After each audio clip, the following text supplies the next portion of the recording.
Hello everyone, Crowie here, coming to you live through the ethos, live through the ether, via online sorcery. What a time to be alive. I am in fact having a beer. It's Friday Arvo. Hey, it's Friday somewhere. Common People Brewing Co. from Bangalore. This is the Village's Pale Ale. Would highly recommend. Great place to go with kids up there in Bangers. And also just a good beer from good people. So anyway, we're talking about 10 Commandments today, the Sparky Coach 10 Commandments. Going to run you through sort of what makes a foundational part of our ethos, what sews our fabric together. And I think, we're talking about establishing standards in your electrical business or whatever business you're running. Hopefully it's electrical because we're electricians hub, you might even say. We are basically for Sparkies, by Sparkies, whatever you want to call it. We also accept solar and aircon lords, but we love those guys. But if you're a plumber, you can get stuffed. Actually, this is a shout out to my friend Chris Yarrow, who is a plumber, and you can listen in, Yarrow. Just you, just this once, just this one time, just to see what it feels like. But talking about the 10 Commandments today. That we have at Sparky Coach, and one of them is always put yourself in the client's shoes. Always put yourself in the client's shoes. Now, I've got a 60s series Land Cruiser, and her name is Wendy. She's amazing. She's beautiful. She's like a part of our family, and every day driving Wendy is a good day. Doesn't go over 90 k's an hour. I can, but it's like really loud. And there's no point putting music on if you're on the freeway because it's just too loud. You can't hear anything. The other day, Phoenix was talking to me in the back. He's my little 6-year-old, and he's just saying something. I'm like, I can't even hear you. Wendy is just too loud. Potentially the loudest member of our family, and that's saying something if you know our family. But always put yourself in the client's shoes. So anyway, Wendy is 42 years old, right? 1982 model. And then obviously a car that old needs a pink slip. We are in New South Wales, so we are in what I'm going to call God's state, northern New South Wales. God's part of God's state, and I know other states don't work like this, but if your car's over 5 years old in New South Wales, you've got to go get like a rego check or a pink slip for certified roadworthy, right? So anyway, Wendy's been going to this guy for a few years, and full top guy. Take it back to him, and anyway, long story short, his company's been bought out by this monster company that sort of taken over the area, and he fails it. And it's like real trivial, if you know Wendy, she's beautiful. And this is like real trivial issues. And I'm like, oh, like you passed it last year. Like what's happening? And he goes, oh yeah, you got to get this and this and this done. Knowing full well, it was like, he goes, oh, we can do it in about 4 weeks. And I'm like, 4 weeks? Like, what do you mean? What am I going to do? Like I've got 2 kids. I can't walk to school. Anyway, just kind of like, what do you want me to do? And it was like, some of the stuff was quite simple, but he's like, oh, we can do it in sort of 4 weeks. And I'm like, it just probably take an hour to just do it. And then just wouldn't really budge. And I'm not really going to push that hard, especially because it was pretty much a crossed arm situation. And I said, oh, all right, I'll just go up to Tweed Heads. So Tweed Heads, the underground anything goes sort of area, right? If you know Tweed, you know what I'm saying. So I drive up to Tweed Heads and take it to someone, and they fail it for 2 completely separate reasons. Once again, super trivial, right? Actually, one of them was like a windscreen wiper had snapped off just the end of it. And if you are really good with cars, you'll be like, Crowie, why didn't you just change that? And I'm like, I'm good at my thing, and I'll do my thing, but someone else has got to do their thing for me, right? So that's just like, I'm not super great in and around cars, and I've never really cared to be great. But maybe I should be great. Anyway, so there was that, and he was like, oh, it's been a bit of like an oil seep. You got to sort of hose it down at the bottom. I'm like, okay, cool. Like, when can you guys do that? Whoa, it was like the Stonecutters episode of The Simpsons when the guy's like, well, you can do it, but it's gonna be like 2, maybe 3 weeks, and like it's just like what's going on? What is happening? And then anyway, so I'm like, stuff it. I'll just do it myself. So, no, actually, sorry, this is what happened. I was there, and he's like, we can't do it, it's failed. And I'm like, it's out of rego tomorrow. Like, can you just sort something out today? It's going to be super simple. And they just made it really difficult. They're like, we're going to source this wiper part. We'll call up everywhere, and we'll call you back this afternoon. And then actually, before they said that, they said, and I mean, this is a tweet, right? And they go, you can drive to Moolumbar wreckers, you can drive to Currumbin wreckers, you can drive this other wreckers. I'm like, I don't have 2 days to drive the wreckers. Can't you guys just take care of this?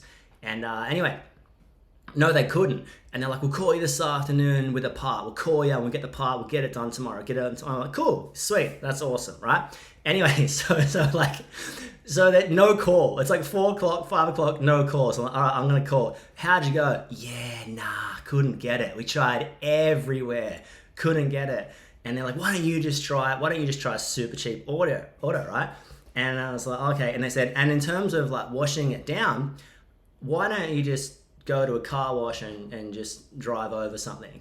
And I was like, oh, okay, all right, sweet. So anyway, I drive to Super Cheap Auto the next morning, which is legit 200 meters away from this place. I talked to the guy, I'm like, I just need a windscreen wiper replacement, just the end of it. And he's like, yeah, sweet, here it is. It was like $20. Put it on. And then I drove to the car wash and just like washed it down for like 5 minutes, 7 minutes, whatever.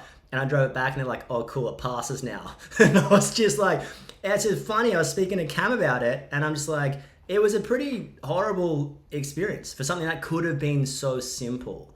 And it was like, for me as the end user, I'm watching these guys just make something so simple, so difficult. It was like, why did it have to be this difficult? Like, if you're going to call someone back, and you said you're going to call them back, just call them back. And it got me thinking about you and your business, and especially like, it's funny, as you start out your business, you're super green, super keen, and you're getting back to everyone and you're responding to text messages and we'll be there at this point, and really organized. As you get busy, obviously some of that organization goes a little bit out the window. That's why you've got to be really careful about growing at the right times and taking that next step at the right times, because what normally happens to people when they look at their future and they look at this year and they go, I've got a townhouse in April, I've got a duplex in May, and I've got something something else in July. It's going to carry for a couple of months. Yeah, I'm good for the year.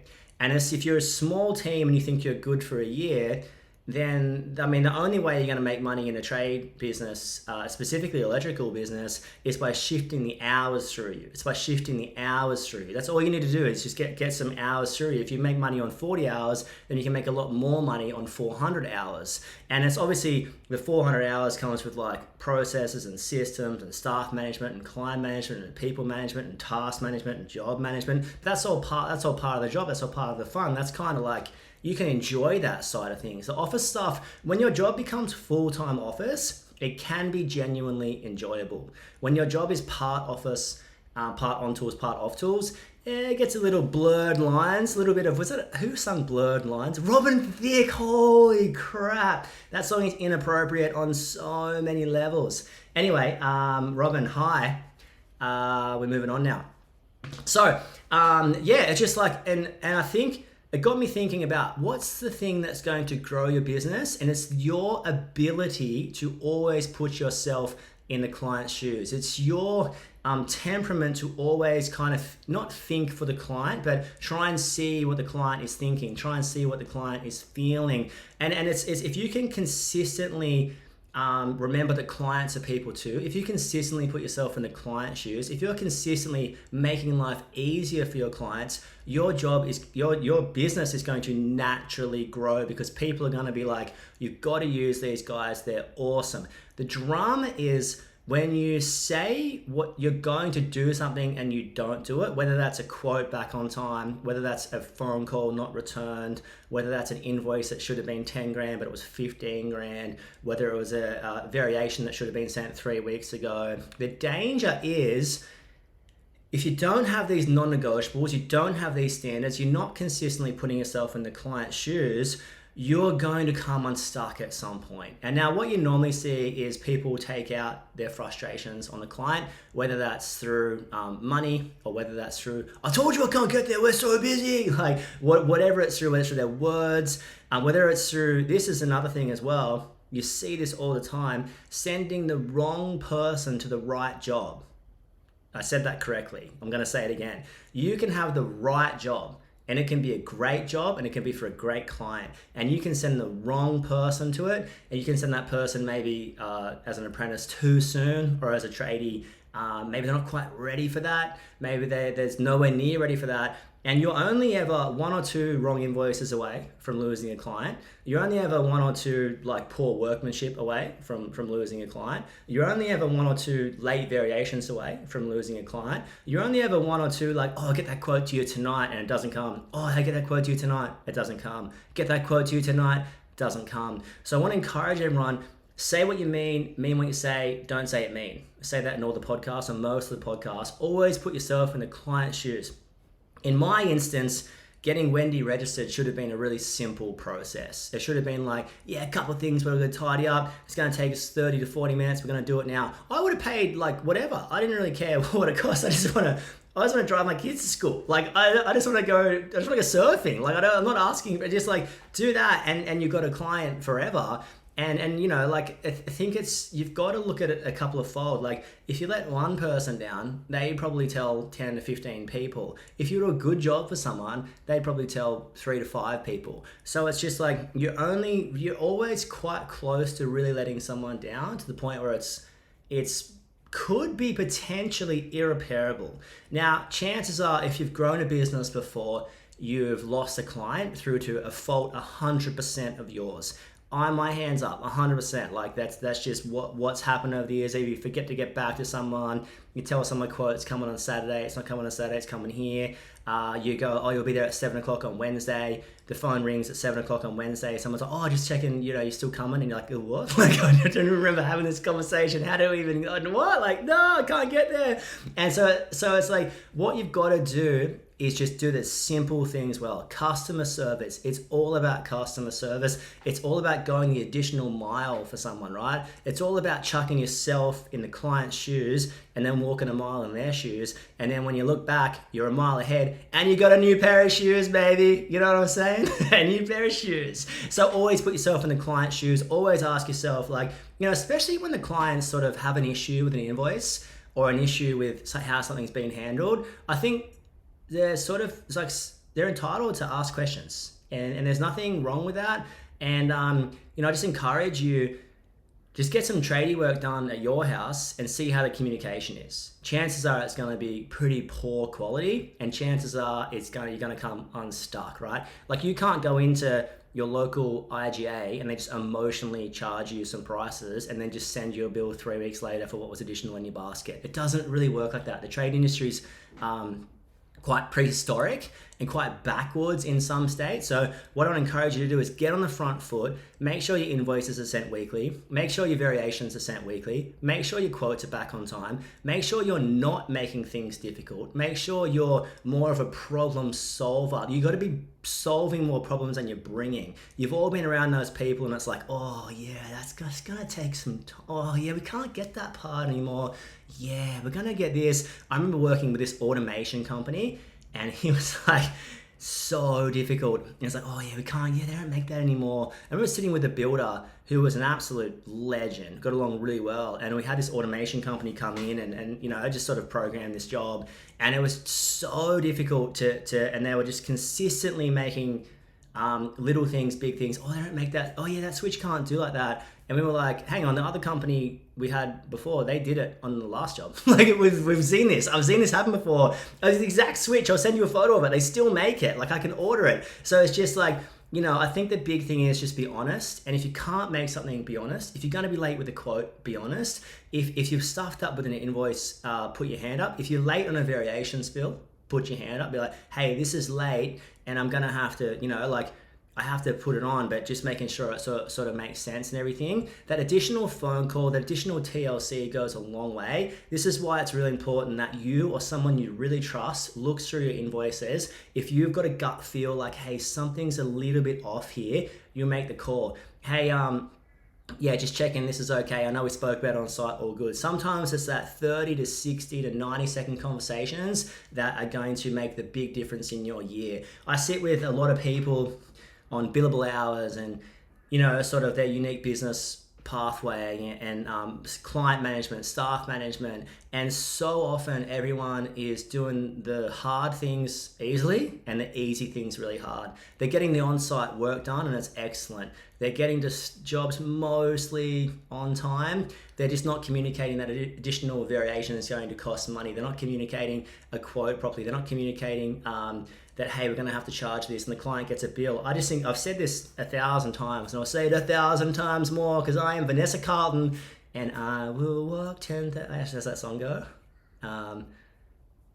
If I could just see, the song, Vanessa Carlton, baby, come on. But it's like, you've got to sort of put yourself in the client's shoes and walk a mile for them and be like, okay, if you think there's an issue with something, make the call it out, be honest, have some sort of integrity, and you can grow a business that way. So you've all lost someone potentially before, or you're only ever a couple of items away from losing someone. So always put yourself in the client's shoes. And on this, I want to preface this by saying, you can also have a backbone in this. You can also have, someone questions an invoice. You can be like, oh yeah, and you've spoken about it. Oh yeah, we spoke about that, remember? Oh yeah, this is just a line item. Oh, this is just this is just that. Like, don't be scared to also share your 2 cents around the subject. But hey, if you're stuffed up, put your hand up. But yeah, always put yourself in the client's shoes. Don't be a problem giver, be a problem solver, and encourage. I often think that you're just a professional problem solver, really. And the greater problems you solve, the more money you can make. You solve 40 hours of electrical issues, you can make X amount of money. You solve 400 hours of electrical issues or, jobs, you do perform that kind of work and this goes through you can make a lot more money. So let's not kid ourselves. You started a business for the time and the moolah, the money. Money actually buys you back your time. So let's get it. Let's get what we're after and then focus forward and have the best 2024 yet. So thanks for hanging out. Always put yourself in the client's shoes wherever you're at and enjoy life. See you soon. Bye.